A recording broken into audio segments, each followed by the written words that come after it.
আমাদের সমস্যার কোনো শেষ নাই। আল্লাহ বলছেন ফা ইন্না যিকরা, আমি আল্লাহ এখানে স্পেসিফিক করি নাই, আমি উপকার কেবল বলেছি। বান্দা তোমার যত ধরনের উপকার লাগবে, কোরআন তোমাকে নিবিষ্ট মনে যদি কোরআনের কাছে সমর্পিত হও, আল্লাহ তোমাকে সব ধরনের উপকার দিবে। সুবহানাল্লাহ বলেন। প্রিয় ভাইয়েরা, এবার জিজ্ঞাসা করতে চাই আপনাদের কাছে, বলেন তো ভাই, কোরআন শুনলে তাহলে লাভ আছে না নাই? আপনার ক্লান্ত হয়ে যায় না জানি, আমি বেশিক্ষণ কথা বলবো না বলেছি, এই জন্য বুঝে সুঝে বলেন, লাভ আছে না নাই? যে লাভ আছে বললাম, এই লাভটা কি কম না বেশি? যেই লাভটা বেশি বললাম, এই লাভ বেশিতে আমরা খুশি না বেজা? কিন্তু আপনাদের কাছে যদি এখন জিজ্ঞাসা করি, ভাই বললেন তো কোরআনের কাছে আসলে কোরআন শুনলে লাভ আছে, এই ওই যে আপনি দাঁড়ায় বলেন ভাই যে কি লাভ আছে, আপনি সাথে সাথে মন খারাপ করবেন যে হুজুর লাভ আছে বেশি আছে বলেই তো ফাঁদে বললাম, আসলে আমি বলি নাই, তাই না ভাই? আমাদের ইয়াংরা, আমাদের তরুণরা এখন তাদের অবস্থা এমন হয়েছে, পণ্ডিতি ফলায় সব জায়গায়, কিন্তু ধর্মীয় এবং ইসলামী জ্ঞানের ব্যাপারে তারা ঠন আছে না? একজন দেখবেন বিশাল পণ্ডিত, এমন কোনো জ্ঞান নাই তার, জানা নাই, কিন্তু ওরা যদি জিজ্ঞাসা করেন এই গোসলের ফরজ কয়টা বলতো, দেখবেন আটকায় গেছে, খানিকক্ষণ পর ভাব নিয়ে বলবে 3টা। বলে কি ফরজ? বলে লুঙ্গি, গামছা আর বদনা। আছে না ভাই? যারা হাসলেন, আহা যেই ছেলে তো জানে না কিচ্ছু, এই সকল মুরব্বী অনেকে আছে, এখান থেকে ইউক্রেনের যুদ্ধ চালায়, আমেরিকার সংসদ ভবনের খবর চালায়, কিন্তু ওই মুরব্বীকে যদি জিজ্ঞাসা করা হয়, হা হা করে হাসে দিলেন, বাবা নামাজের ভিতরের ফরজ কয়টা, বাহিরের ফরজ কয়টা একটু বলেন, বলবে তোর বাপের বিয়ে আমি পড়াইছি আর বেয়াদবি আমার সাথে করেছি। আছে না ভাই? গরম মারে, বিরাট বড় কথাবার্তা, দুনিয়ার সব নাম জানে। যদি বলা হয় বাবাজি বিরাট তো ব্যাপার আপনার, আশারায়ে মুবাশশিরা যে 10 জন সাহাবীর নাম টান করে বলেন, উনি পৃথিবীর সব ক্রিকেটারের নাম জানে, ফুটবলারের নাম জানে, কিন্তু উনি 10 জন সাহাবীর নাম জানে না। আমাদের মধ্যে এরকম লোক তো নাই না ভাই? আছে নাকি আমাদের মধ্যে? আহা, আমাদেরকে উল্টা ওয়াজ করে, হুজুর আপনাকে পকেটে রাখছি। আমি বললাম মানে কেমনে আপনি পকেটে রাখলেন? কই হুজুর ইউটিউবে আপনার ওয়াজ, ওই ওয়াজ আমার মোবাইলে, আর মোবাইল আমার পকেটে, তাহলে আপনি তো আমার পকেট। চিন্তা করছেন? ইসলামের কোনো জ্ঞান নাই, ধারণা নাই, মাহফিলের প্রতি আকর্ষণ নাই, উল্টাপাল্টা ঘোরাফেরা করে, কিন্তু কোরআন শুনতে চায় না। আপনাদের কি ধারণা যে এইটুকুই লোক এলাকায়, এই এলাকায় সব লোক হাজির হলে এই প্যান্ডেলে জায়গা দেওয়ার অবস্থা থাকতো না? কিন্তু সকলের নসিবে এইটা হবে না। তাহলে প্রিয় ভাইরা, কোরআন শুনলে লাভ আছে, ঠিক কিনা? কিন্তু আমরা প্রপার জানি না। দেখেন আল্লাহ কি বলছেন, ভালো করে খেয়াল করেন। আল্লাহ রাব্বুল আলামিন বলছেন, দুনিয়ার মানুষকে আমার নবী আপনি জানান, কুলিয়া আইয়ুহান নাস কদ জাআতকুম মাউইযাতুম মির রাব্বিকুম ওয়া শিফাউল লিমা ফিস সুদুরি ওয়া হুদাও ওয়া রাহমাতুল লিল মুমিনিন। আমার আল্লাহ রাব্বুল আলামিন বললেন, দুনিয়ার মানুষ ভালো করে খেয়াল করো, আল্লাহ রাব্বুল আলামিন যেই কোরআন তোমাকে দিলেন, ওই কোরআনের ব্যাপার আল্লাহ বলছেন, কদ জাআতকুম মাউইযাতুম মির রাব্বিকুম, আল্লাহর পক্ষ থেকে এই কোরআনটা তোমাদের জন্য একটা প্রেসক্রিপশন হিসাবে এসেছে, তোমাদের জন্য মাউইযা হিসাবে এসেছে। আপনি যদি ডাক্তার দেখান, ডাক্তার দেখানোর পর আপনার প্রেসক্রিপশনে যদি খেয়াল করেন, তাহলে দেখবেন আপনার প্রেসক্রিপশনে 4-5টা বিষয়ের উল্লেখ আছে। ঔষধের নাম কি, ঔষধের পাওয়ার কত, এইটা দিনে কয়বার খাবেন, কতদিন পর্যন্ত এই ডোজ আপনার চলবে, আর বাম পাশে আপনার, আপনি বোঝেন না কিন্তু ডাক্তার আপনার রোগের ইন্ডিকেশনগুলা লিখে রেখে দিয়েছে। আপনার প্রেসক্রিপশন ফলো করে যখন আপনি ওষুধ খান, তখন আপনার জন্য যেরকম আপনি সুস্থতার দিকে যান, আল্লাহ রাব্বুল আলামিন বলছেন, আমি এই কোরআনকে দিলাম মাউইযা হিসাবে। বান্দা যদি এই কোরআনকে ফলো করে চলে, আমি রাব্বুল আলামিন আমার বান্দার জন্য এইটা সিরাতুল মুস্তাকিমের বাহন বানায় দিব। কেবল ওইটুকুই নয়, আল্লাহ রাব্বুল আলামিন বলছেন, সাথে সাথে তোমাদের জন্য এর মধ্যে কি আছে জানো নাকি? ওয়া শিফাউল লিমা ফিস সুদুর।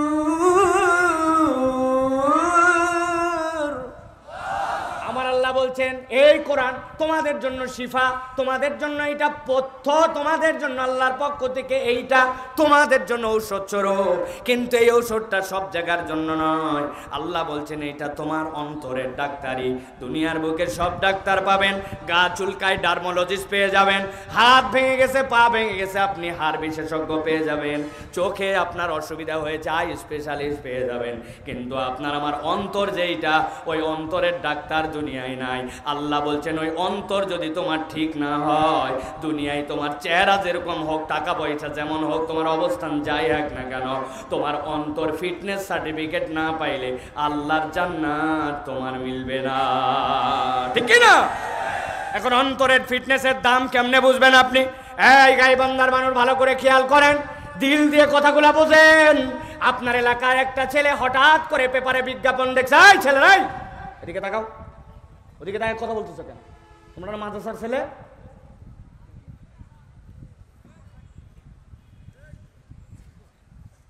যতক্ষণ থাকবে একদম এইদিকে মনোযোগ, এই জায়গায় কোনো ইয়ারকি ফাজলামি করতে আসা হয়নি।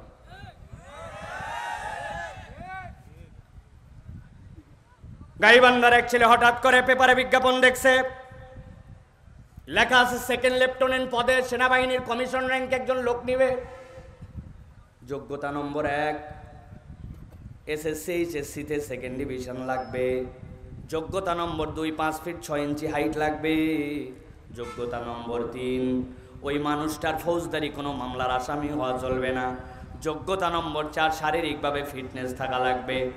ওই ছেলে যখন দেখছে, দেখার পরে দেখে 5 ফিট 6 ইঞ্চি চাইছে, কিন্তু আমার হাইট তো 6 ফিট, চাইছে সেকেন্ড ডিভিশন, আমি উভয়টাতে গোল্ডেন এ প্লাস, বাপ দাদার 14 পুলিশে কোনো ফৌজদারি মামলা নাই, আবেদন করে দিয়েছে ধরেন। এরপরে সাথে সাথে রিপ্লাই আসছে কিছুদিন পরে, তুমি অমুক তারিখে ঢাকা সাভার সেনানিবাস ক্যান্টনমেন্টে আসো, তোমার জন্য স্বাস্থ্য পরীক্ষা এবং ধারাবাহিকভাবে যে পরীক্ষাগুলো সেইগুলো হবে। ছেলেটা দিন মতো হাজির হয়ে গেছে। সেকেন্ড লেফটেন্যান্ট মানে এখান থেকে সে ব্রিগেডিয়ার জেনারেল পর্যন্ত হয়ে যেতে পারে, কমিশন র্যাঙ্কের পোস্ট, সম্মানিত পোস্ট। অতএব যাওয়ার পরে কাগজপত্র নিয়ে গেছে, প্রথমে বলে দেখি তোমার থানা ক্লিয়ারেন্স, থানার থেকে ক্লিয়ারেন্স নিয়ে গেছে, থানায় তার নামে কোনো ফৌজদারি মামলা নাই, কিচ্ছু নাই। 2 নম্বরে এবার বলছে যাও তো তোমার সার্টিফিকেটগুলো দেখাও। সার্টিফিকেটে তার যোগ্যতা চাইছিল সেকেন্ড ডিভিশন, কিন্তু সার্টিফিকেট আছে তার ফার্স্ট ক্লাস। এবার বলছে বেটা যা, দুইটাই কমপ্লিট, বড় বেশি আগায় আসিছে, এবার যায় হাইট মাপ লাগা। যেই না হাইট মাপতে গেছে 5 ফিট 6 ইঞ্চি চাইছে, কিন্তু বেটা লম্বা 6 ফিট। যাওয়ার পরে তার এই জায়গায় বাইতে গেছে, কই তুই নিচ দিয়ে যা। সব শেষ, এবার বলে খালি গা হও। হওয়ার পরে বলছে এবার স্বাস্থ্য পরীক্ষা হবে, হাত দুইটা সামনের দিকে সোজা করো। যেই না হাত দুইটা সামনের দিকে সোজা করতে বলছে, ডান হাতটা তার টন টন সোজা, কিন্তু বাম হাতের আঙ্গুলগুলো একটুখানি বাঁকা। যেই বেটা পরীক্ষা নিশ্চয়ই বলছে হাতের আঙ্গুল বাঁকা কেন, হাতের আঙ্গুল সোজা কর।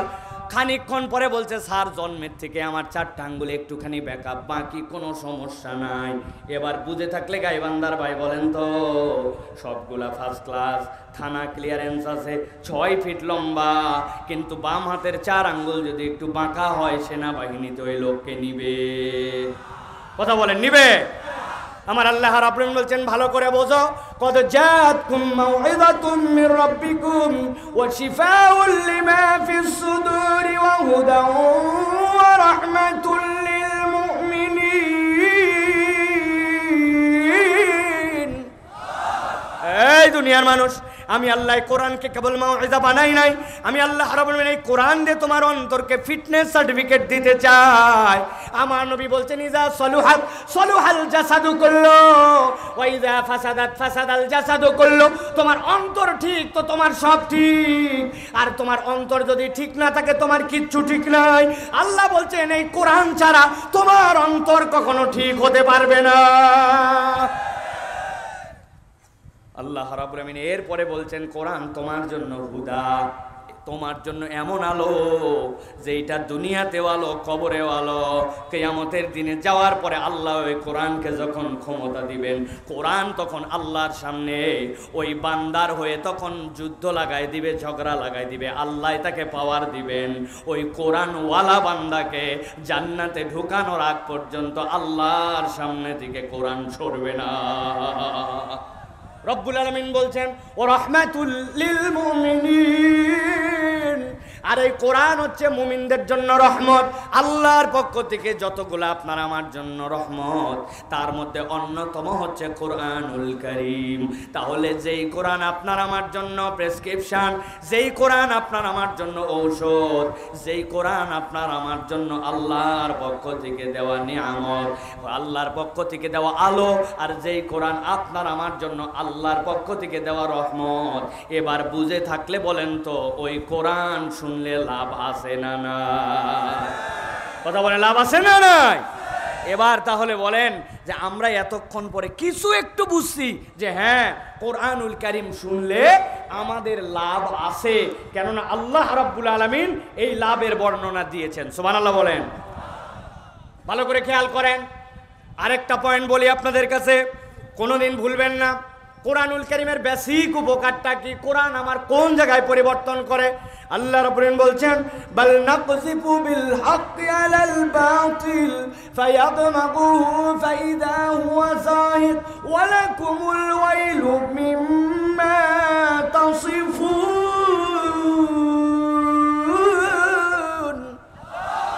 আমার রব্বুল আলামিন বলছেন, এই বান্দা ভালো করে বস। এত সমাজ পরিবর্তনের স্বপ্ন দেখালো, এত উন্নয়নের গান শোনালো, এত বড় বড় প্রজেক্ট ডিল করলো, কিন্তু একটা দেশের মধ্যে চোর কমে নাই। বিগত 15 বছরে যে চোর সৃষ্টি হয়েছে, এত চোর পৃথিবীতে হয় নাই। কথা বলেন। খাইতে খাইতে আগে মানুষ টাকা খাইতো, পয়সা খাইতো, এরা সোদা সুজি গোটা ব্যাংক গিলে ফেলছে, ঠিক না ভাই? আগে রাস্তা বানানোর সময় কিছু ফাঁকি দিত, হয়তো যেই জায়গায় যা দেওয়া লাগবে তা দিত না, কিন্তু ওদের টার্গেট ছিল যেই জায়গায় দেওয়া লাগবে পাথর ওই জায়গায় দিছে খোয়া, যেই জায়গায় দেওয়া লাগবে বিটুমিন ওই জায়গায় মারছে পুরা মোবাইল আর কেরোসিন, আর যেই জায়গায় দেওয়া লাগবে মোটা মোটা রড ওই জায়গায় দিছে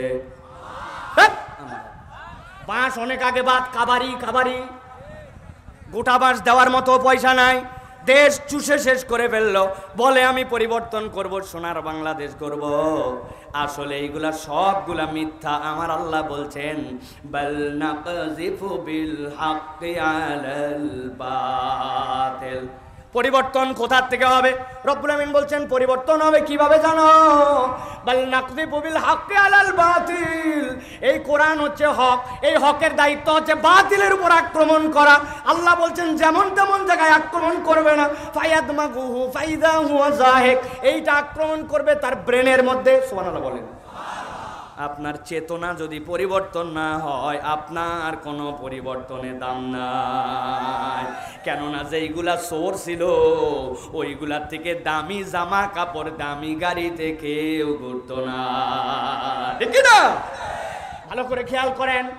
একজন মেয়র, ঢাকা উত্তর সিটি কর্পোরেশন, ওই মেয়রের দুপুরবেলা করে কেবল খাবার নিয়ে আসবে।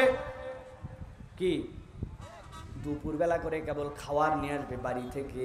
এই পারপাসে 56 সপ্তাহে 28 লক্ষ টাকা খরচ হয়েছে। বেতন না, কিছু না, কেবলমাত্র গাড়িতে খাবার দুপুরেরটা নিয়ে আসার জন্য এই খরচ।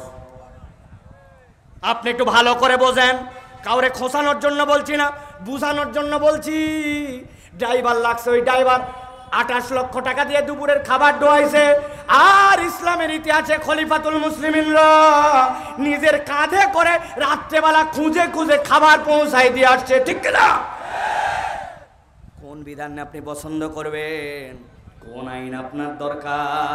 নিজের কাছে যে শুয়ে শুয়ে একটু জিজ্ঞাসা করে দেখেন। আল্লাহ বলছেন পরিবর্তন এই জন্য বাহিরে নয়, পরিবর্তন লাগবে অন্তরের মধ্যে, দিমাগের মধ্যে।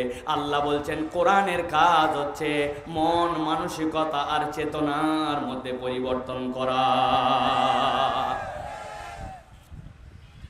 আল্লাহ রাব্বুল আমিন এরপরে বলছেন সাবধান বাণী, ভালো করে শোনেন। ওয়ালাকুমুল ওয়াইলু মিম্মা তাসিফুন। তোমাদের মধ্যে কতগুলো পণ্ডিত লোক থাকবে, মাতব্বর থাকবে, তারা বলবে না না না, 1450 বছর আগের বিধান এখন অতটা চলে না, এই আমলে চোরের হাত কাটবে। এইটা আবার কেমন কথা? ওরা বারবার ইসলাম আর কোরআন নিয়ে কথা বলে। আল্লাহ বলছেন ওয়ালাকুমুল ওয়াইলু মিম্মা তাসিফুন। আমার কথা নয়, আল্লাহর কথা। আল্লাহ বলছেন কোরআনের ব্যাপারে যদি উল্টাপাল্টা কথা বলো, আমি রব্বুল আলামিন সতর্ক করলাম, তোমাকে ওয়াইল নামক জাহান্নামে ঢুকানো হবে। ধ্বংস তোমার, ওয়াইল। তোমার ধ্বংস। অতএব আমার বুঝে ধরে না, আমার মাথায় কাজ করে না, আমি অত জানি না, পণ্ডিতি ফলায়া কোরআনের উপরে যেন কোনো কথা বলেন না।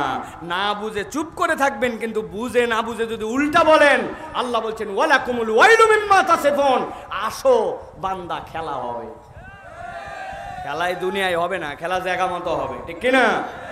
অতএব প্রিয় ভাইয়েরা, আজকে আমরা কোরআনুল কারীম থেকে কিছু কথা শোনার জন্য আসছি। আপনারা আছেন তো ইনশাআল্লাহ? আছেন ইনশাআল্লাহ? কারা কারা আছেন দুই হাত একটু উঁচু করেন দেখি। টান টান করে তোলেন, টান টান করে, হ্যাঁ টান করে তোলেন। থামেন থামেন থামেন, সব থামেন থামেন, আস্তে থামেন, মুরব্বী থামেন, বাবা একটু থামেন। হ্যাঁ হাত সোজা করেন, সোজা করেন, টান টান করে শক্ত করেন। এই মাইকালা, ওইটা কি হয়েছে ভাই? হাত তোলেন, শক্ত করেন। উনারে বাদ দিয়ে জান্নাতে যাব না, সবগুলারে নিয়ে যেতে হবে। হাত সোজা করছেন সবাই, বুকটা টান দেন, পিছন দিকে একটু টান দেন, কোমরটা মটমট করে ফুটে উঠছে না? উঠছে সবাই? এই পিচ্ছে হাত তোল বেটা, শক্ত করছেন সব। এবার গলাটা একটু পরিষ্কার দেন। হয় না, গলা পরিষ্কার ভালো করে ক্লিয়ার। হাত সোজা সোজা সোজা, নড়াচড়া দেন, নড়াচড়া দেন, পিছনে টান দেন, দিছেন। এবার বুক বরাবর নেন, এই বরাবর। হ্যাঁ, আজকে ওয়াজ এইভাবে শুনবেন, ঠিক আছে না? পারবেন ইনশাআল্লাহ? এবার আমরা একটা তাকবীর দিয়ে আকাশ বাতাস মুখরিত করতে চাই। গাইবান্ধার আশপাশে মাইকের যারা শব্দ দিয়েছে তাদেরকে জানাতে চাই, এই প্যান্ডেলে আল্লাহর মেহমানদের কোনো অভাব নাই। পারবেন ইনশাআল্লাহ? যারা আকাশ বাতাস মুখরিত করে জীবনের কোন তাকবীর দেন নাই, গলা থাকলেই কি গেলেই কি, পারবেন ইনশাআল্লাহ? এরকম একটা তাকবীর দিতে হবে। রেডি আছেন সবাই? যারা পারবেন তারা বলেন আল্লাহুম্মা আমিন। এবার যারা পারবেন না তারা বলেন আল্লাহুম্মা আমিন। সবাই পারবেন ইনশাআল্লাহ? একদল লোকের মধ্যে তারপরেও আছে, আমি জানি, যতই পাম্পটি দেন ওরে লিল্লাহ থাকবে, আল্লাহ ব্যাটারি না, এই লোক আছে না ভাই? আর কত কে আছে সব সময় ব্যাটারি নিয়ে আছে, একবারে চার্জ হয়ে আছে। পারবেন ইনশাআল্লাহ? হাত বুক বরাবর, নামাতে তো বলি নাই, কি ব্যাপারে ভাই? আমি যখন লিল্লাহি তাকবীর বলবো হাত উপর দিকে ছুঁড়ে দিয়ে আল্লাহু আকবার বলতে হবে। পারবেন ইনশাআল্লাহ? রেডি সবাই? দেখে একটু তাকবীর দেন। লিল্লাহি তাকবীর, আল্লাহু আকবার, লিল্লাহি তাকবীর, আল্লাহু আকবার। আল কোরআনের আলো, আল হাদিসের আলো, তোমার নেতা আমার নেতা, তোমার নেতা আমার নেতা, আলেম ওলামা যেখানে, লিল্লাহি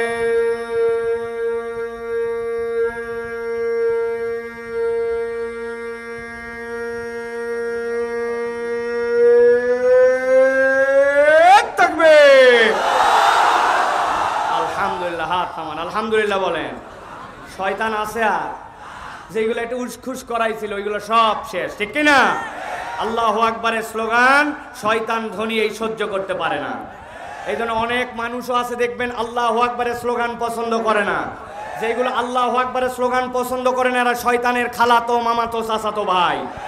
আল্লাহু আকবারের স্লোগান কোনো দলীয় স্লোগান নয়, কোনো পার্টির স্লোগান নয়, কোনো গোষ্ঠীর স্লোগান নয়। আল্লাহু আকবারের স্লোগান হচ্ছে ইমানদারের স্লোগান। ইমানদারের হৃদয়ে যতদিন পর্যন্ত ঈমান থাকবে, এই বাংলার আকাশে কিয়ামত পর্যন্ত এই কালেমার ধ্বনি উচ্চারিত হতেই থাকবে, হতেই থাকবে, হতেই থাকবে ইনশাআল্লাহ।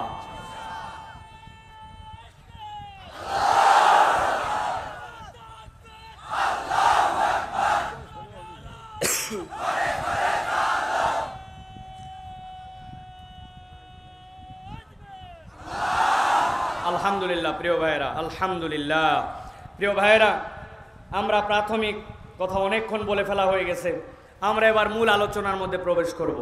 দীর্ঘ আলোচনা নয়, কিন্তু খুবই গুরুত্বপূর্ণ বিষয়ে আমরা ইনশাআল্লাহ কিছু কথা শুনবো।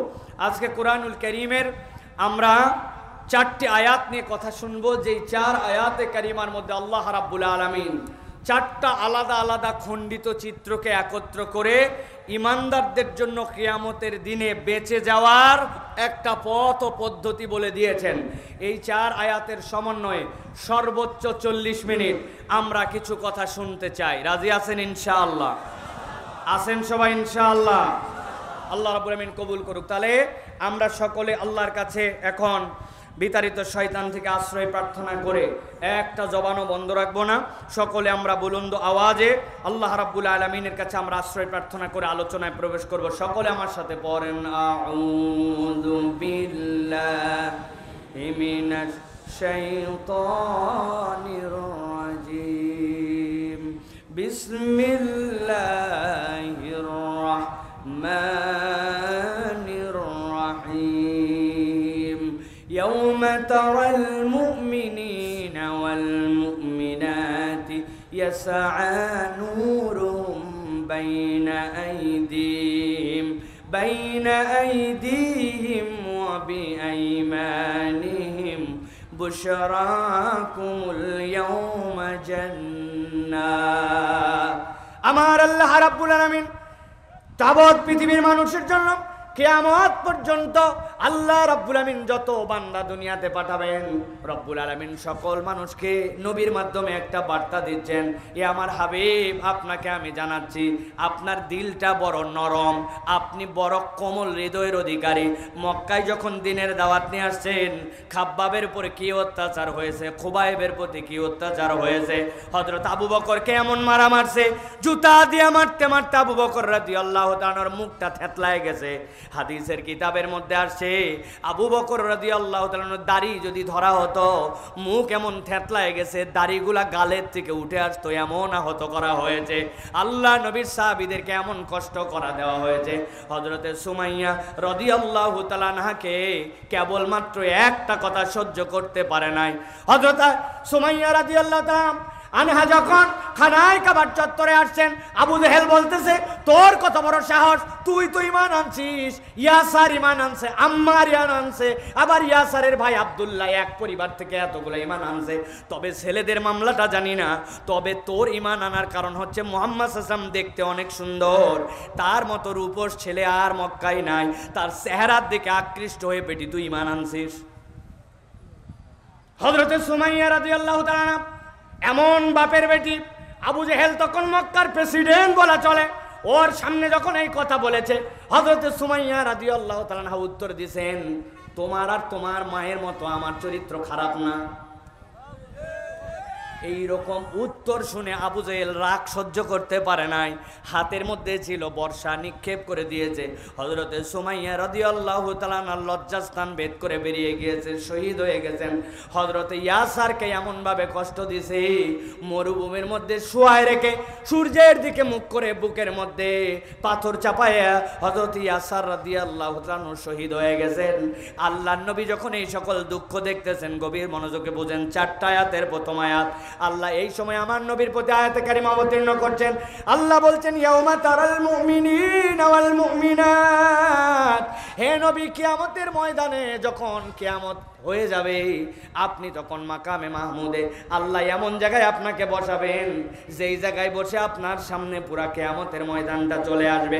আল্লাহ বলছেন, ইয়াউমা তারা, আপনি সেই দিন দেখতে পাবেন আল মুমিনিনা ওয়াল মুমিনাত, দুনিয়ার যত মুমিন পুরুষ আর মুমিন নারী আছে, আপনি দেখবেন দুনিয়ায় যারা কষ্ট করেছিল, ইয়াসআ নূরুহুম বাইনা আইদিহিম ওয়া বিআইমানিহিম, আল্লাহ ঈমানদারদেরকে এমন একটা আলো দিবেন, তাদের সামনে থেকে আর ডান থেকে ওই আলোটা আল্লাহর ঘোষণা অনুযায়ী তাদের সাথে সাথে দৌড়াতে শুরু করবে।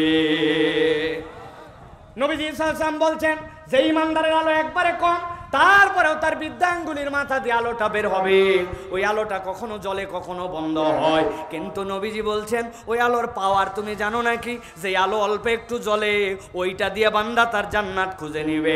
আল্লাহ নবীকে আল্লাহ বলতেছেন, নবী আপনি দেখতে পাবেন ঈমানের কারণে তারা সবগুলাই আলো পেয়ে যাবে, যেই না আলো পেয়ে গেছে ওই বান্দারা তো খুশি।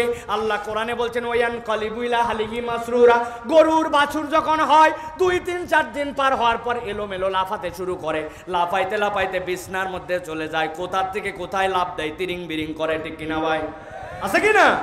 চুলা পর্যন্ত ওই সময় সাবধানে রাখতে হয়, চুলার মধ্যে যদি পা ঢুকে যায় অযথাই খালি লাফায়। আল্লাহ বলছেন ওই আলো আলারা ইয়ানকালিবু ইলা আহলি মাসরুরা, তার পরিবারের কাছে যাওয়ার পরে উত্তেজিত হয়ে যাবে, দেখো দেখো আমার রব আমাদেরকে আমলনামা দিয়েছেন, আলো দিয়েছেন। ফেরেশতারা ডাক দিবে, ও বান্দারা এখনো তো নিয়ামতের ঘোষণা শেষ হয় নাই, এদিকে আসো। ফেরেশতারা ডাক দিয়ে বলবে, সালামুন কাওলাম মির রাব্বির রহিম, রহিম রবের পক্ষ থেকে তোমাদের সালাম। এরপরে তাদেরকে বলবে, বুশরাকুমুল ইয়াউম, আজকে তোমাদের জন্য শুভ সংবাদ। এক নম্বর শুভ সংবাদ, জান্নাতিন তাজরি মিন তাহতিহাল আনহার। ও বান্দারা, দুনিয়ার বুকে তুই মাটির উপর দেখেছিস, পানির উপর দেখেছিস, প্লেনে করে ভেসে ভেসে গেছিস, কিন্তু আজকে তোর জন্য আল্লাহ এমন জান্নাত দিয়েছেন, নহর এক বচন, নাহারান দুই বচন, আনহার হচ্ছে জুমাই তাকসির। আল্লাহ বলছেন তোমার জন্য নহর মালা অজস্র ধারায় প্রবাহিত থাকবে। শাহাদত আঙ্গুলির পাওয়ারটা এমন হবে, অঙ্গুলির হেলনে হেলনে তোমার পায়ের নিচ দিয়ে নহরগুলা ঘোরাফেরা করবে, আর বান্দা ওই জান্নাতের মধ্যে তার উপর দিয়ে ঘুরে ঘুরে বেড়াবে। আল্লাহ রাব্বুল আলামিন বলছেন কেবল এইটুকুই নয়, বুশরাকুমুল ইয়াউমা জান্নাতুন তাজরি মিন তাহতিহাল আনহার খালিদিনা ফিহা যালিকা হুয়াল ফাওজুল আযীম।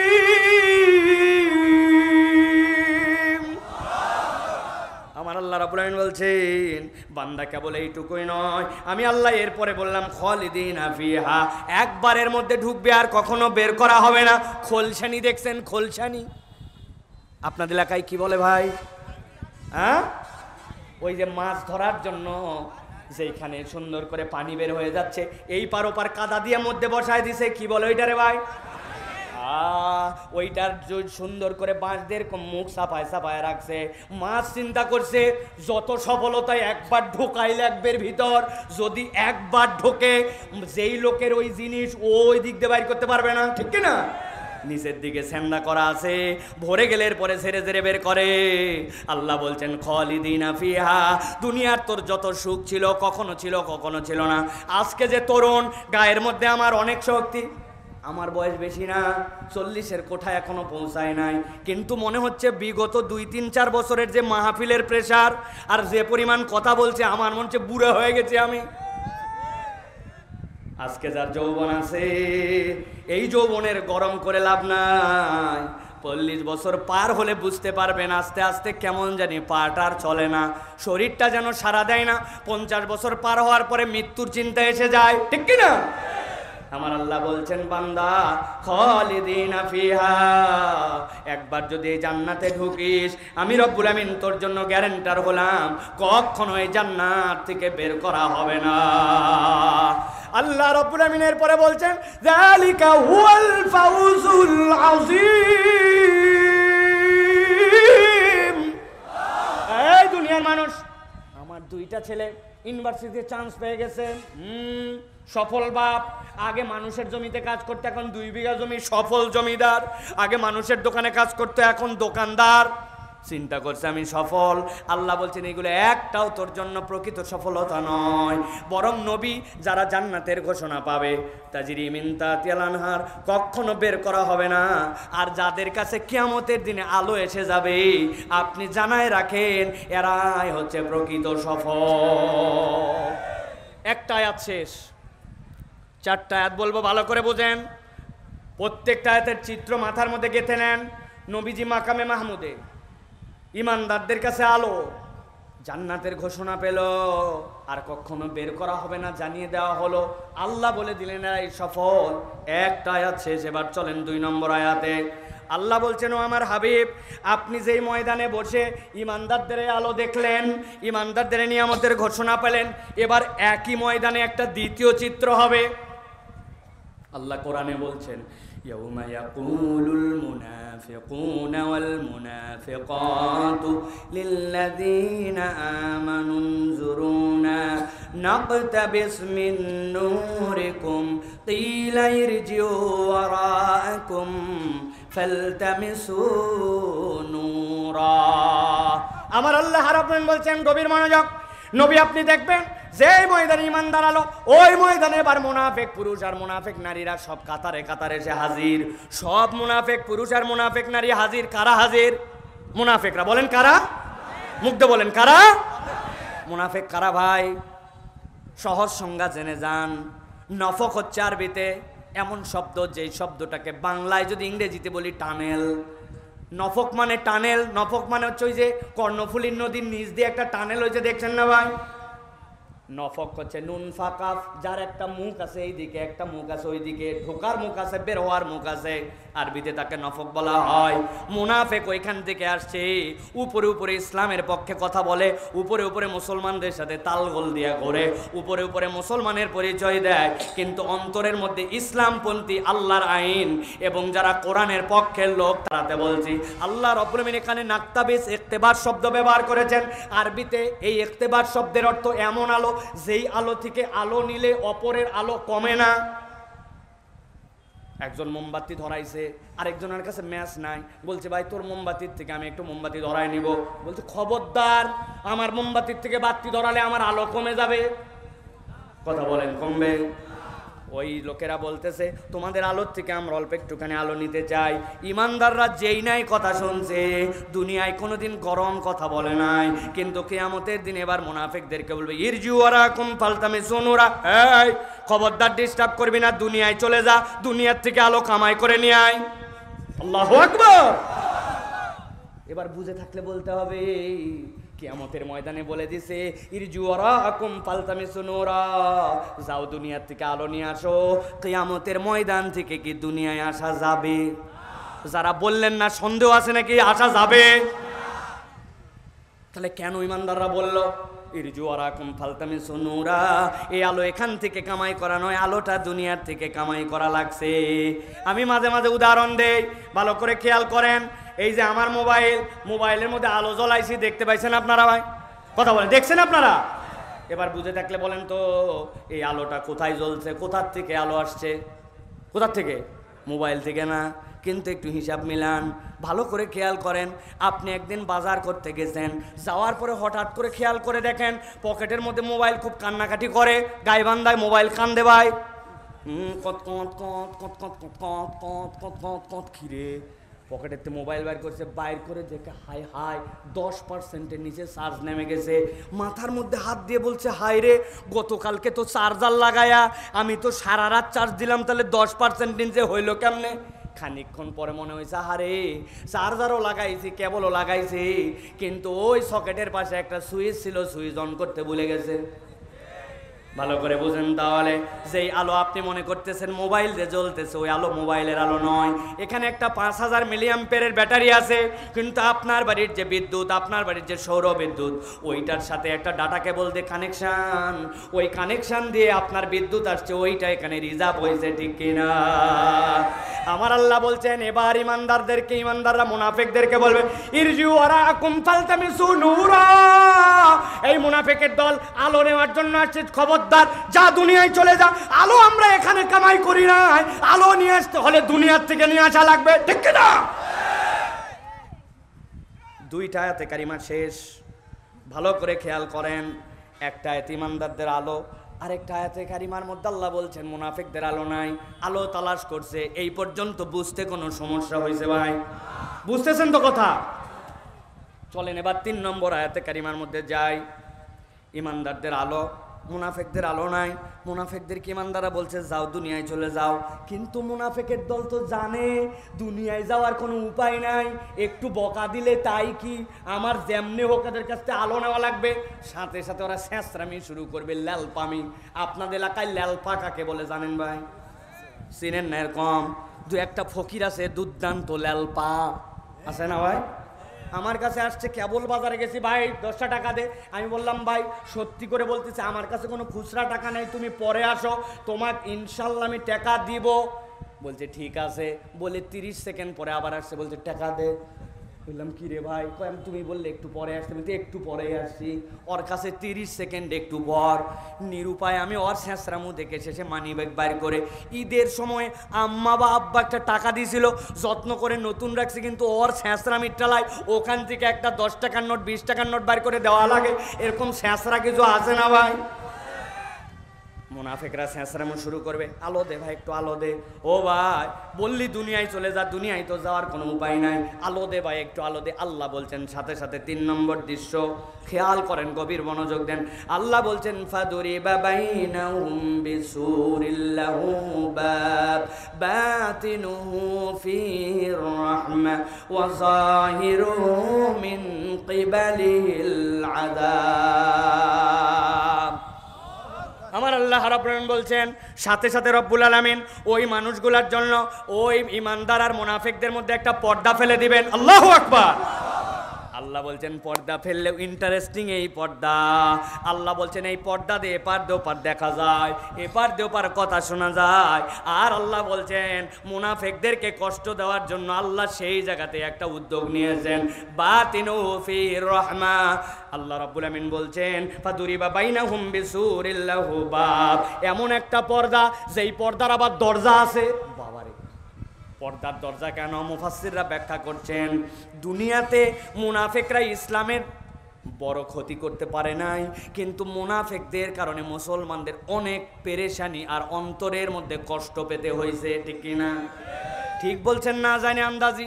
ভালো করে খেয়াল করেন, নবীজি সাল্লাল্লাহু আলাইহি ওয়াসাল্লাম বদরের দিকে যাচ্ছেন কতজন লোক নিয়ে? কতজন? 1000। কিছু দূর যাওয়ার পরে 687 জন লোক নাই। এই লোক পিছায় চলে গেল, ওরা মুনাফিকের দল। আব্দুল্লাহ ইবনে উবাইয়ের সাথে বলল না তোমার যুদ্ধ তুমি করো। রইলেন 313। কতজন বলতে পারবেন কে? এই 313 জনের কাছে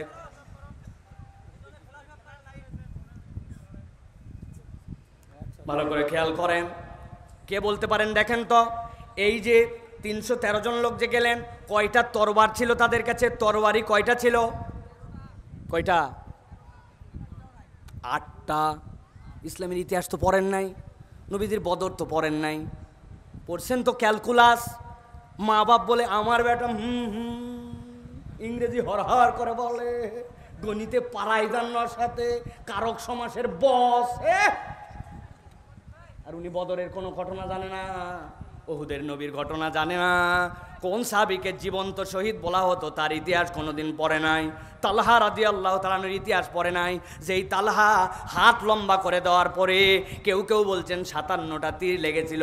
ওই তীরের কতকগুলা তীর এমনভাবে এই আঙ্গুল পর্যন্ত তার বিদ্ধ করে দিয়েছিল। একটা আঙ্গুল কত চিকন, কিন্তু নবীর জন্য বুক দিয়ে তীর ধরছে, ধরতে ধরতে 2 হাত পর্যন্ত ঝাঁঝরা হয়ে গেছে। আল্লাহু আকবার।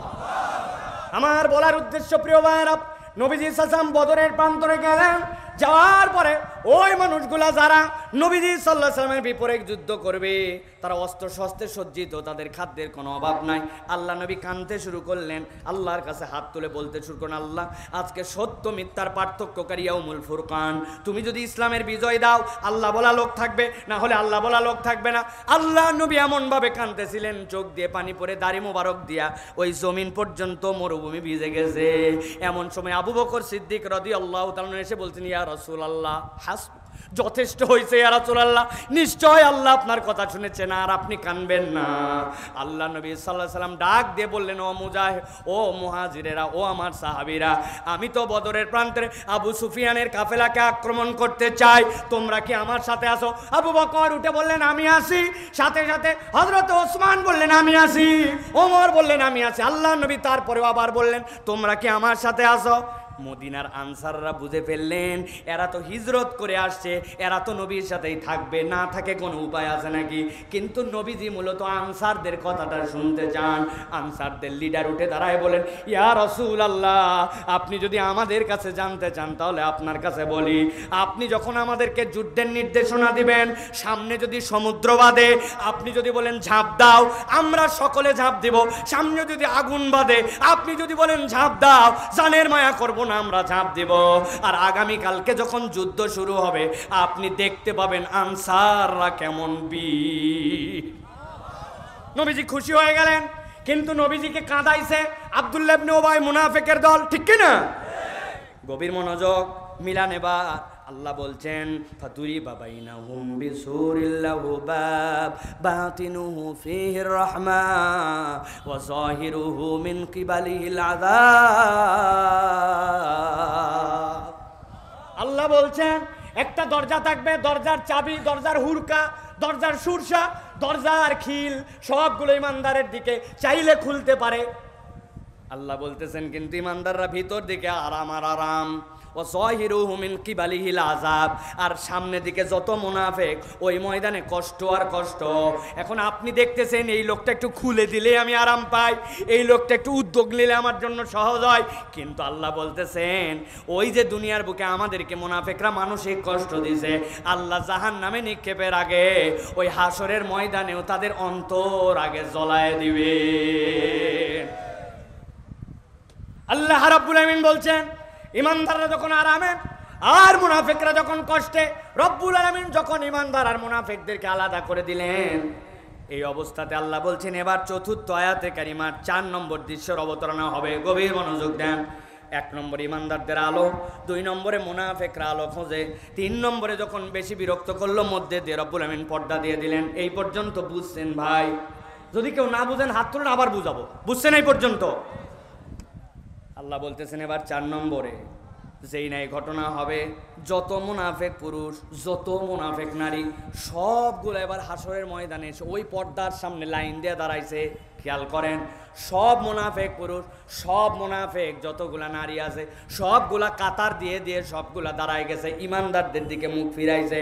আল্লাহ বলছেন এবার তারা বলতে শুরু করবে ইউনাদুনাহুম আলাম নাকুম মাআকুম ক্বালু বালা।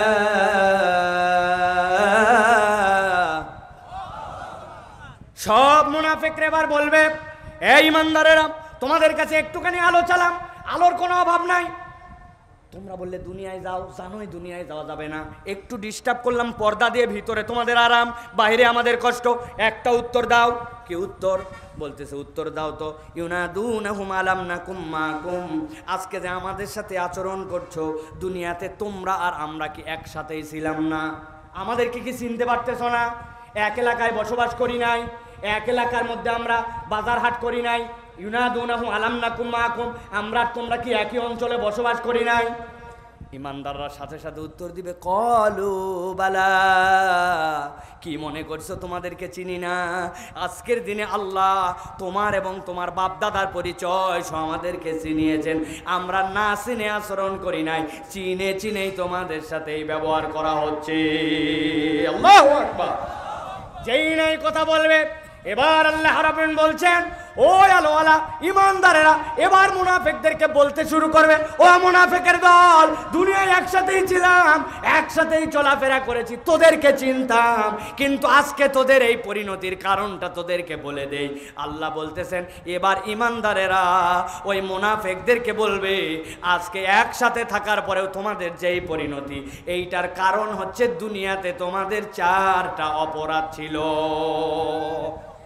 অপরাধ কয়টা? হয় নাই। কয়টা? একটা মুখ বন্ধ থাকলে সমস্যা। কয়টা? হাত রেডি করেন এরকম করে, হাত সবগুলো হাত রেডি করেন এরকম। আমি যখন বলবো কয়টা হাত তুলে দেখান লাগবে। মুনাফিকদের দুনিয়াতে অপরাধ কয়টা? আরেকটা চান্স দিলাম, হাত নামান সবাই একসাথে। মুনাফিকদের দুনিয়াতে অপরাধ কয়টা? হাত নামা। অনেকেই চিন্তা করতেছে আমি তো এই মাঠে কখনো আছি না, হুজুরে কি শুরু করলো রে ভাই, ঝামেলা না ভাই? আমার এটা টার্গেট আছে, টার্গেট না করে আমি এটা করতেছি না। আমাদের উত্তরবঙ্গের মানুষ, আমি এখনো শিখি না আসলে আমাদের লোকজন কি ওয়াজ শুনতে চায়, আমি এটা এখনো শিখতে পারি না এলাকায়।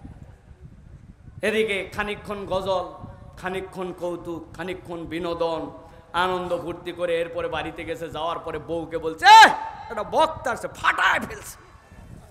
বউ জিজ্ঞাসা করছে কি ফাটালো? বলছে তা বলতে পারবো না। ফাটাইছে কিন্তু ফাটানো বলতে পারবো না। তবে এই ফাটাফাটি ওয়াজ কিন্তু আমি জানি না।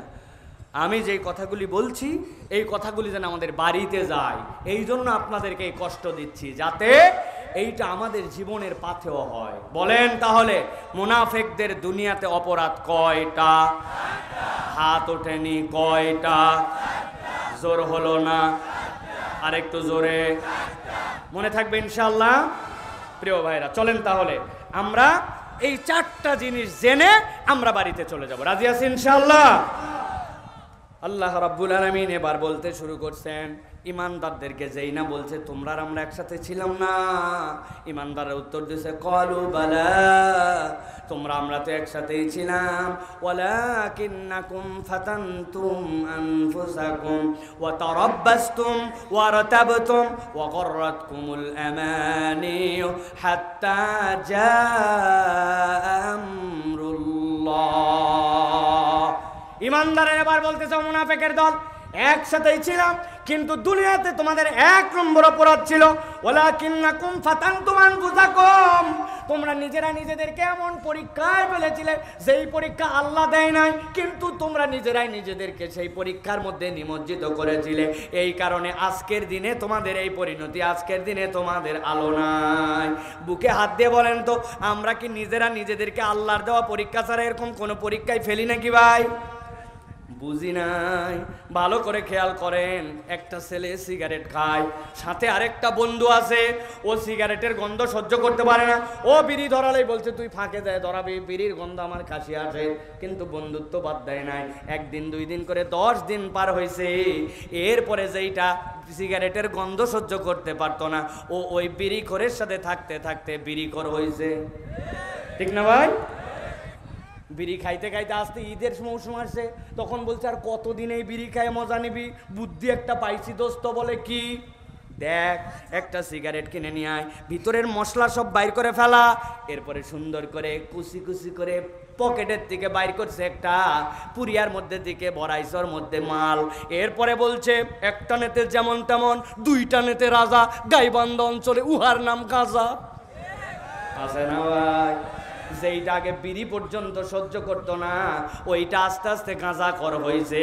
এই পরীক্ষা আল্লাহ দেয় নাই, বান্দা খারাপ সঙ্গের সাথে থাকতে থাকতে খারাপ হয়েছে।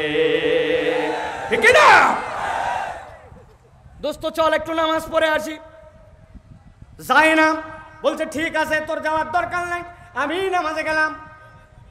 3:58 বাজে, 4টায় আসরের নামাজ। হঠাৎ করে এক বন্ধু এসে বলছে দোস্ত বাইকের পিছনে উঠ। বলছে দোস্ত আসরের জামাতের আর 2 মিনিট। বলছে আজকেই শোরুম থেকে আনছি বেটা, এখন রংপুর রোডে একটা টান দিয়ে আসবো, উঠলে উঠ, না উঠলে আমার বন্ধুর অভাব নাই, আসরের নামাজও প্রত্যেক দিন থাকবে, কিন্তু বাইক প্রত্যেক দিন নতুন থাকবে না।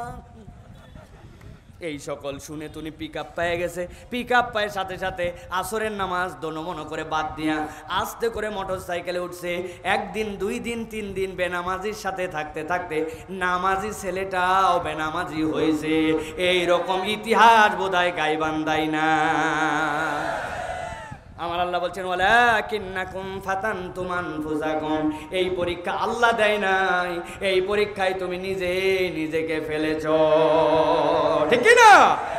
অতএব প্রিয় ভাইয়েরা, এমন কোন পরীক্ষায় নিজেকে ফেলা যাবে না, এমন কোন সংসর্গের সাথে মেশা যাবে না, এমন কোন মানুষজনের সাথে সম্পর্ক রাখা যাবে না যেই মানুষের কারণে আপনি ভালো মানুষ হতে পারেন না। ঠিক কি না? এই কথার সাথে একটা মজার কথা আছে। আমরা বলি হুজুর দেশে ভালো মানুষ নাই, কার সাথে মিশবো? হা বলে কি না? যারা এটা বলে এরা 1 নম্বর টাউট। কয় নম্বর? দেশে ভালো মানুষ নাই তো তোমার ভালো হতে সমস্যা কোথায়? তাহলেই তো লোকজন এটা ভালো মানুষ পায়। উনি নিজে ভালো হবে না। এক ছেলে বলছে আমি ক্লাসের খুবই খারাপ ছাত্র ছিলাম, একদম ফেল করি, আমার থেকে বদমাইশ কেউ নাই। বলছে তারপর চিন্তা করলাম এভাবে আর কতদিন, একটা চেন জানা দরকার। তারপর বলছে নিয়ত করলাম এরপরে সামনের বেঞ্চে যারা বসে 1 2 3 4 রোল যাদের, আমি এখন থেকে তাদের সাথে চলি, তাদের সাথে ঘোরাফেরা করি। উত্তেজিত হয়ে লোক বলছে তারপর? বলছে তারপর আবার কি, যতগুলা ভালো ছেলে ছিল সবগুলো আমার মতো খারাপ হয়ে গেল। আপনারা কি মনে করছিলেন যে ওই ভালোর সাথে থাকে? আমরা এইসা খারাপের খারাপ, নিজেরা বলি ভালো মানুষ নাই, কিন্তু আমার নিজের সমস্যা এত যে আমিও ভালো মানুষ হতে পারি না। ঠিক না? 1 নম্বরটা হলে ওয়ালাকিন্নাকুম ফাতানতুম আনফুসাকুম, আল্লাহ বলছেন এমন পরীক্ষা যেই পরীক্ষা আল্লাহ দেয় নাই, কিন্তু তুমি নিজেই নিজেকে ফেলেছো। তাহলে এরকম পরীক্ষায় কখনো নিজেকে নিজে ফেলা যাবে না। ঠিক না? 2 নম্বর আল্লাহ বলছেন ওই বান্দারা এবার মুনাফিকদেরকে বলবে তোমাদেরকে আলো দেওয়া যাবে না। কেন দেওয়া যাবে না? একসাথেই ছিলাম না? হ্যাঁ ছিলাম, কিন্তু কেন দেওয়া যাবে না? বলছে 2 নম্বর কারণ হচ্ছে ওয়া তারাব্বাসতুম, তোমাদের অপরাধ ছিল তোমরা আল্লাহর দিকে আসার ক্ষেত্রে সর্বদা দীর্ঘসূত্রিতা করতে, সর্বদা তোমরা অপেক্ষার প্রহর গুনতে। বুঝেন নাই মনে হয়? ইমাম সাহেব হুজুর ছেলের হাত ধরছে, এই ছেলে আসরের রক্ত হয়ে গেছে, চল মসজিদে চল। 10 ধাপ হাঁটে যাওয়ার পরে ইমাম সাহেবকে এবার ছেলে জিজ্ঞাসা করছে, হুজুর আজকে কি বার? হুজুর বলছে 1 থাপ্পড় লাগাবো, নিয়ে যাচ্ছে আসরের নামাজে, তোর বার শোনার দরকার কি? বলছে হুজুর আল্লাহর কিরা করে বলেন আজকে কি বার? বারবার জিজ্ঞাসা করার পরে চিন্তা করছে, কিরে এত বার জিজ্ঞাসা করে কি রে?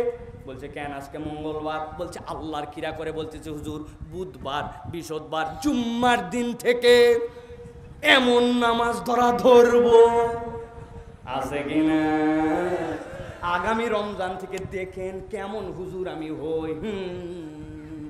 একবার খালি হজ করে আসি, সব আগের বাদ দিয়ে দিব।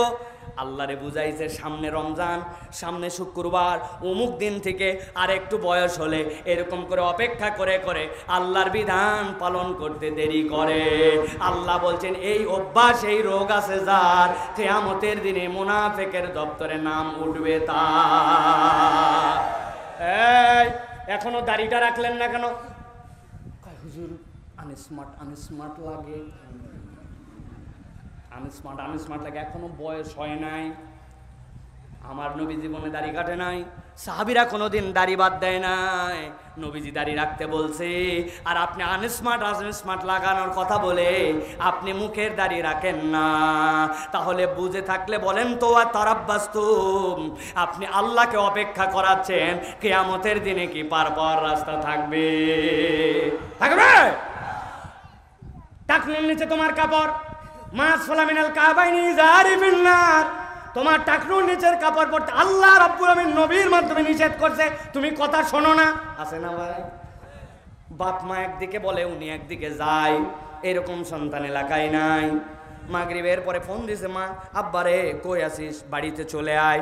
বলছে বেশি কথা বলবে না, কখন যাওয়া লাগবে আমার জানাই আছে, আর একবার ফোন দিলে আজকে রাত্রে বাড়িতে যাব না। আছে না ভাই? বলছে আব্বা 200 টাকা দেন, চুল কাটবো। কি রে 200 টাকা লাগবে কেন চুল কাটার জন্য? বলছে আপনি কি মনে করছেন ওগুলো মান্ধার তামলের ছাট? দোকানের সামনে ডিজাইন দেওয়া আছে, কোনোটা আছে শিয়ালের মতো, কোনোটা আছে বেজির মতো, কোনোটা আছে রাজহাঁসের মতো আছে, কোনোটা আছে কুত্তার ডায়রিয়া হওয়ার পরে যখন আবার গু শুকায় যায়, এরপরে লেজ যখন ভাঁজ হয়, লেজের মাথার যে চুলগুলা সজারুর মতো দাঁড়ায়, ওই রকম ছাট। আরে কথা বলেন, এদিকে নাই ওদিকে নাই, মধ্যে দিয়ে এরকম করে তুলে দিয়ে আসছে। বাড়িতে বলছি এটা কোনো চুলের ছাট হলো নাকি, এটা কোনো মানুষের কাট হলো নাকি? বলছে বেশি কথা বললে বাড়িতেই থাকবো না। আগে সন্তান বাপ মাকে দেখে ভয় করত, ঠান্ডা মাথা এখন খেয়াল করেন, এখন বাপ মা সন্তানকে ভয় করে। আছে না?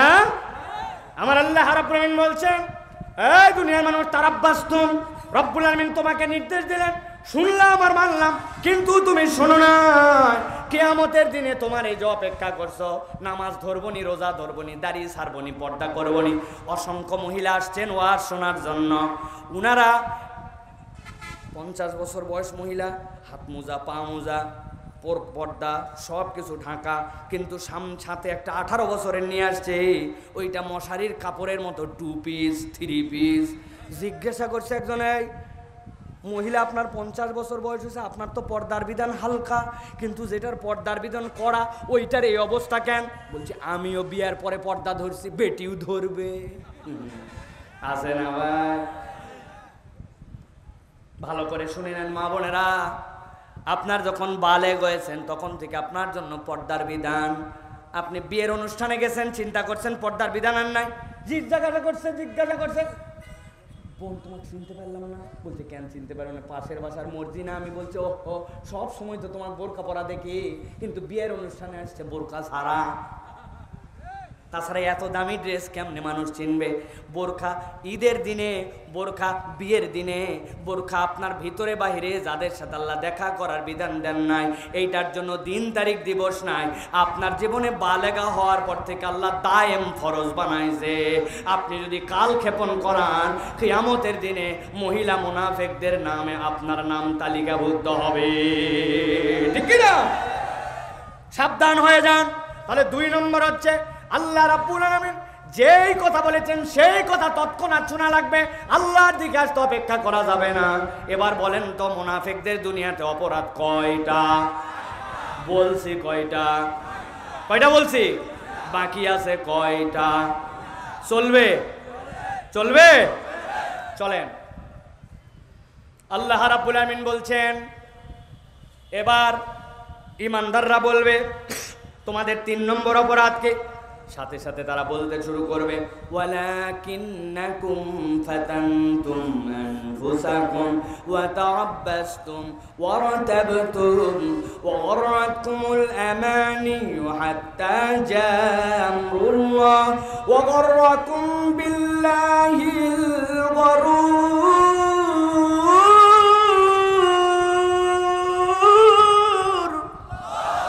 আমার আল্লাহ রাব্বুল আলামিন বলছেন, এবার ইমানদাররা বলবে সবচেয়ে ভয়ঙ্কর কথা, সবচেয়ে ভয়ঙ্কর কথা বলবে, ও মুনাফিকের দল, দুনিয়াতে তোমাদের আরেকটা অপরাধ ছিল। ওয়ারতাবতুম, কি অপরাধ? তোমরা আল্লাহর বিধানের ব্যাপারে সব সময় সন্দেহ করতে। আপনাদের কাছে জিজ্ঞাসা করব, ইমানের মামলা একটা মুখ এতক্ষণ পর্যন্ত বন্ধ থাকলে থাকবে, কিন্তু এখন উত্তর দিতে হবে। বলেন তো ভাই, আমরা কেউ কি আল্লাহর বিধানে সন্দেহ করি? উত্তর দেয়নি সবাই। কারা কারা জানি ঘুমায় গেছে, ভালো করে জাগায় দেন এগুলারে। এবার বলেন, আমরা কি আল্লাহর বিধানে সন্দেহ করি? ওই যে পিছনে যারা দাঁড়ায় আছেন, মুখ খুলে সর্বশেষ চান্স দিলাম, বলেন তো আমরা কি আল্লাহর বিধানে সন্দেহ করি? এত জোরে এমনি এমনি সাইফুল্লাহ বলাই নাই, এর পিছনে একটা কারণ আছে। বলছি তো জোরে জোরে আল্লাহর বিধানে সন্দেহ করি নাই। এবার একটু হিসাব মিলায় দেখবো সন্দেহ করি না করি না। ইসলামের একটা বিয়ের বিধান আছে। বিয়ের বিধানের মধ্যে 3টা হুকুম আল্লাহ দিয়েছেন, ইজাব আর কবুল। 2 নম্বরে ওয়াতুন নিসা সাদুকাতিহিন্না নিহলা, সাধ্যের মধ্যে তাকে আপনার দেন মোহর দিতে হবে। 3 নম্বর আউলি মোলাও বিশাতিন, ছেলের বাড়িতে নিয়ে আসার পরে একটা ছাগলের বাচ্চা দিয়ে হলে ওলিমার অনুষ্ঠান করতে হবে। এর মধ্যে আনন্দ, এর মধ্যেই ফুর্তি, এর মধ্যেই বিয়ে। ইসলামের ইজাব আর কবুল, ইসলামের মধ্যে আপনার জন্য দেন মোহর, ইসলামে ওলিমার অনুষ্ঠান। কিন্তু এবার বুঝে থাকলে বলেন তো, আপনার আমার এলাকার বিয়ে কি এইটুকুর মধ্যে শেষ হয়? 3 দিন আগের থেকে হলুদ সন্ধ্যা, এরপরে মেহেদি সন্ধ্যা, তারপরে গোসল সন্ধ্যা, তারপরে গীত সন্ধ্যা, এরপরে এলাকার সবচেয়ে ভালো ডেক ভাড়া করে নিয়ে 7 দিন আগের থেকে ডিস্টি ডিস্টি ডিস্টি ডিস্টি ডিস্টি ডিস্টি ডিস্টি আসে কিনা? ওই বাড়ির মুরব্বী গেছে মসজিদে নামাজ পড়ার জন্য, একজন তো চাই মুরব্বী আপনার বাড়িতে এত গান বাজনা করছে, বাবা থাম, তোরও বেটি আছে, একটা দিন সহ্য কর, বাচ্চা কাচ্চা মানুষ একটু করাই লাগে, আছে না বাবা? ওই হাজী সাহেব তার মানে বুঝাতে চায়, আল্লাহর বিধানে আল্লাহ যে পর্যন্ত দিয়েছিলেন ওর মধ্যে তার সুখ হয় না, বানায়া বানায়া আরো বিধর্মীদের বিধান তার বিয়ের মধ্যে ঢুকানো লাগে। তাহলে মুখে বলছে আল্লাহর বিধানে সন্দেহ করে না, কিন্তু প্রকারান্তরে আল্লাহর বিধানে তার পূর্ণ আস্থা না। কথা বলেন, এরকম মুসলমান আছে কি নাই? বাবা আপনাদের এলাকায় আছে কিনা জানি না, সুন্দর সুন্দর বড় বড় লম্বা লম্বা জুব্বা পরা, এত বড় দাড়ি, পান খায় সুন্দর, আবার হালকা হালকা দাদনের ব্যবসা করে, আছে টাকা লাগায়। একজন গেছে, বাবা 1000 টাকা দেন, আপনার কাছে না, আপনি ঘুমান, 1000 টাকা দেন, টাকা নাই সর। বলছে বাবার আমার বাচ্চার অসুখ, 1000 টাকা না দিলে বিপদ আমার একটা। বললাম হাতে টাকা নাই। বলছে মুরব্বী ভুল বলছেন, আজকে মঙ্গলবার, আগামী শনিবার দিন 1000 দিলে 1250। বলছে বেকুব কোথাকার, মানুষের হাতের টাকা থাকে নাকি? বাড়ির চল। বাড়িতে নিয়ে চলে আসছে, আসার পরে 1000 টাকা বের করে দিছে, দিয়ে বলছে লাগলে আরো বল, তোর চাষিও ব্যবসা করে, তবে যা করবি তাড়াতাড়ি কর, আমি কিন্তু মাগরিবের নামাজ জামাতে যাই ধরবো। আসরের নামাজ পড়ে আসে দাদনে টাকা লাগায়া, আবার মাগরিবের নামাজ জামাতে ধরতে চায়। মুসলমান নামদারি এরকম কতগুলা মুনাফিকের বাচ্চা আছে না না? ওই মানুষ আল্লাহ রাব্বুল আলামিন বলছেন ওয়ারতাবতুম, তুমি মুখে স্বীকার করো না আল্লাহ যে হারাম করেছিলেন রিবা, কিন্তু তুমি তোমার আচরণে প্রকাশ করো। মুখে তো জোরে করে বলছে আল্লাহর বিধানে সন্দেহ করি না, কিন্তু ওর আমলে প্রমাণ হয়েছে ও আল্লাহর বিধানে সন্দেহ করে। এগুলা হলো তো সিম্পল বিষয়, কঠিন বিষয় একটা আছে ওটা বলা যাবে না। যাবে বলা যাবে? ভালো করে বোঝেন, একদল লোক কিন্তু আছে আমাদের সমাজে, নামাজের ইসলাম ভাল লাগে, রোজার ইসলাম ভাল লাগে, হজের ইসলাম ভাল লাগে, যেই না বলবেন আল্লাহর আইনে চোরের বিচার হোক, আল্লাহর আইনে জেনার বিচার হোক, আল্লাহর আইনে দেশটা চলুক, সাথে সাথে বলবে এই হুজুর তো রাজনীতি করতো না। কি ব্যাপার, ইনিও দল চিনে ফেলাইছি আছে না?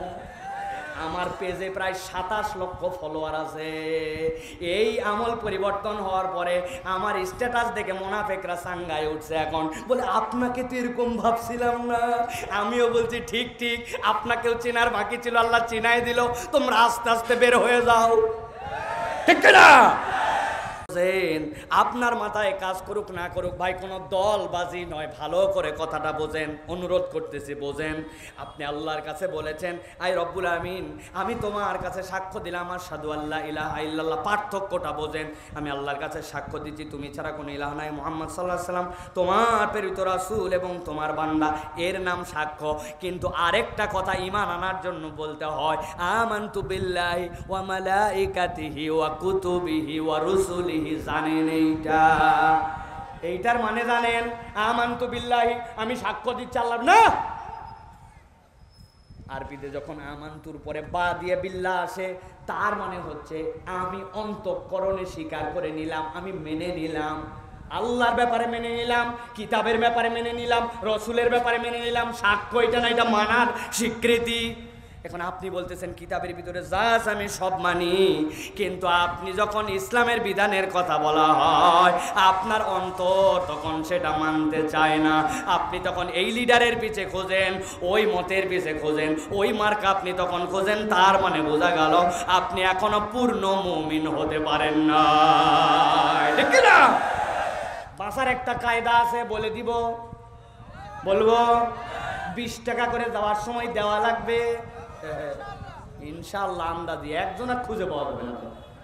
ভালো করে খেয়াল করেন, বাসার কায়দাটা আমি নিজে নিজে চিন্তা করে বাইর করছি। সেইটা হচ্ছে আমরা দুনিয়ার থাকতে একটা কথা বলে নিব, যাতে কবরে যায় কোনো ঝামেলা না হয়। বলবো আমানতু বিল্লাহি ওয়া মালাইকাতিহি